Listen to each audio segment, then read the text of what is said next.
Bonjour à tous et bienvenue sur notre présentation de notre projet de fin d'études, un solveur de Sudoku en Java. Ce projet, réalisé dans le cadre de notre licence en programmation orientée objet, a pour objectif de charger, afficher et résoudre une grille de solutions en mode Java. Nous allons expliquer en détail le fonctionnement de notre logiciel, les choix techniques et ainsi l'implémentation du code. Donc, nous allons effectivement rentrer dans notre éditeur de texte qui est le Visual Studio Code, bien évidemment. Nous allons commencer d'abord par la première partie qui est la modélisation de la grille. Pour commencer, nous allons nous positionner sur le fichier sudoku grid Java.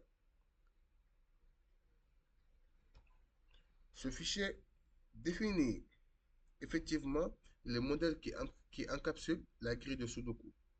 Donc, nous avons un attribut principal qui est un tableau à deux dimensions qui représente les 91 cases du Sudoku et ainsi des méthodes implémentées pour résoudre ces éléments.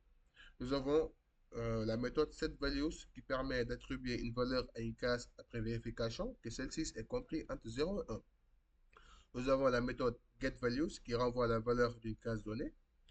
La méthode isEmpty qui détermine si une case est vide lorsque la valeur est égale à 0.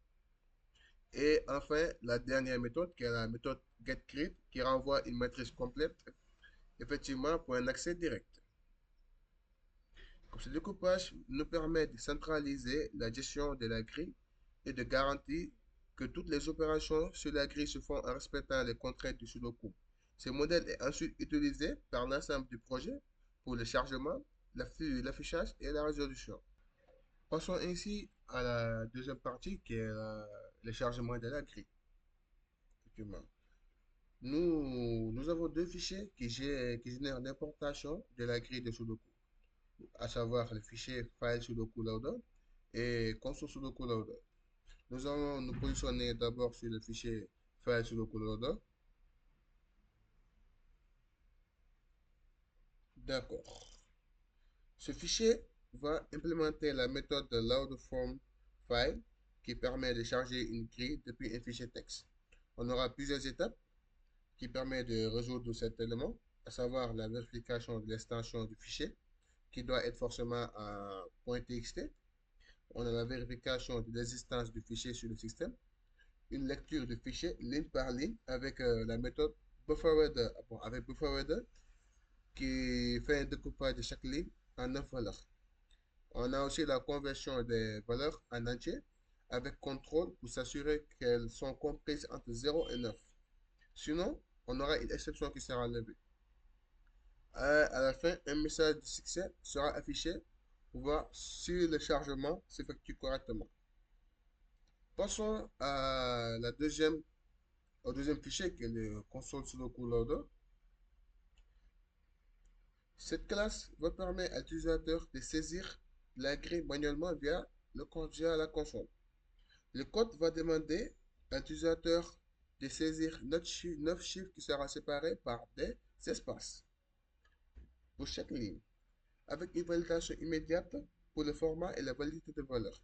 En cas d'erreur, l'utilisateur va recevoir un message d'erreur et la saisir et redemander jusqu'à ce que la ligne soit correcte. Ces deux lignes garantissent, quelle que soit la méthode de saisie choisie, la grille sera correctement initialisée et validée avant d'être traitée par le reste du programme. En alternant ces deux fichiers, ouais, on aura une explication sur les différences et les validations effectuées dans chaque cas. Passons à la troisième partie, qui est l'affichage de la grille. Nous avons, nous allons maintenant aborder l'affichage de la grille, une partie cruciale pour une bonne lisibilité des résultats. Positionnons-nous sur le fichier grid.java. Le fichier définit plusieurs chaînes de caractères pour représenter les bordures supérieures, intermédiaires et inférieures. Les bordures intermédiaires qui contiennent des variantes fortes et des variantes légères. La méthode getPrint parcourt la matrice en récupérant les valeurs grâce à getGrid et affiche chaque ligne avec les séparateurs adéquats. Les cases contenant les valeurs 0 sont affichées comme vides ce qui permet de distinguer clairement les caches déjà résolues des caches encore à remplir. Ce choix d'affichage rend l'expérience de l'utilisateur beaucoup plus agréable, même en mode console, et permet la visualisation rapide de la structure de la grille, effectivement. Donc, on va montrer quelques exemples d'affichage en exécutant le programme, si possible, et souligner les lignes fortes et légères qui structurent effectivement. Passons à la quatrième partie, qui est l'algorithme de résolution. Nous arrivons au cœur de notre application, qui est la résolution de Sudoku. Positionnons-nous sur le fichier de Sudoku solver.java. Nous utilisons un algorithme de backtracking pour remplir récursivement la grille. Donc, le déroulement de la grille, la méthode solve va démarrer effectivement la résolution à partir de la case 00. On aura une méthode récursive qui est la méthode solveSelf, qui explore la grille cellule par cellule. Si une case est déjà remplie, l'algorithme passe à la suivante. Pour une case vide, le code teste successivement les chiffres de 1 à 9 avant d'attribuer un chiffre. La méthode isValid vérifie la valeur n'est pas présente dans la même ligne, la même colonne, ni dans la sous-grille correspondante. Si un chiffre satisfait toutes les contraintes, il est placé dans la cellule et l'algorithme poursuit en avançant à la case suivante. En cas d'échec, l'algorithme annule le choix en remettant la cellule à 0 et réessaye une autre valeur. Ce mécanisme récursif simple et efficace pour les crises classiques de Sudoku illustre parfaitement l'utilisation des techniques de backtracking qui résout des problèmes combinatoires complexes. Nous arrivons à la dernière partie. Nous allons passer ainsi au fichier main.java, le point d'entrée de notre application. Positionnons-nous d'abord sur le fichier main.java. Main.java. Donc, le rôle du fichier sera de déterminer si l'utilisateur souhaite charger la grille à partir d'un fichier ou effectivement la saisir manuellement.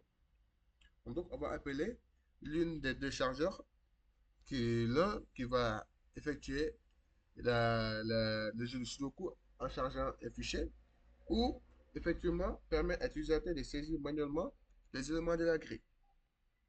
On va afficher la grille initiale grâce à gridPrinter.printGrid qui va lancer l'algorithme de résolution avec Sudoku solver.solve. On va afficher le résultat final en indiquant si la grille a été résolue avec succès ou non et en affichant la grille résolue. Ce fichier centralise l'ensemble des fonctionnalités du programme et assure une exécution fluide en orchestrant le chargement, l'affichage et la résolution. Maintenant, nous sommes à la dernière partie. Nous allons tester notre application pour voir si ça marche ou pas effectivement. Donc, on va effectuer la première partie où on va afficher à partir d'un fichier texte. On va faire la récupération à partir d'un fichier texte. Euh, on voit qu'effectivement, il a récupéré les éléments se trouvant dans le fichier gris 0.txt et il a chargé. Afin aussi, et ensuite il a résolu. Là, on vient de voir la solution finale de notre Sudoku, effectivement, où il y a tous les éléments qui sont là.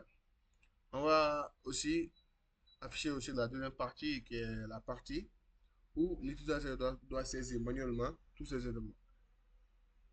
D'abord, on va faire ces éléments. Oh, faire un contrôle V.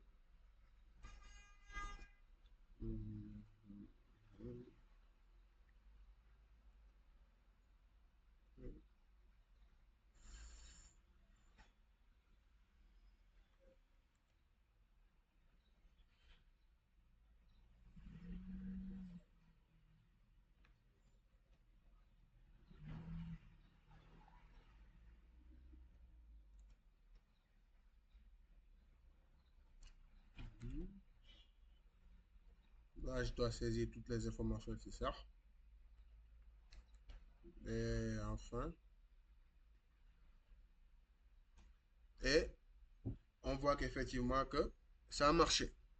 On voit que en saisissant de manière manuelle, on va, on voit l'affichage de notre grille initiale et à la fin, la résolution de notre grille.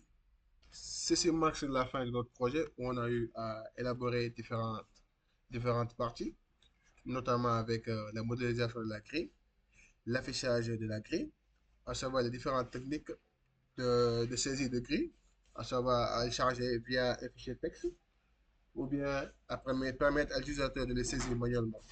On a aussi la résolution qui permet de résoudre le jeu de Sudoku. Et enfin, le test qui permet de prouver que notre projet marche réellement. Donc, merci beaucoup. C'est la fin de notre vidéo.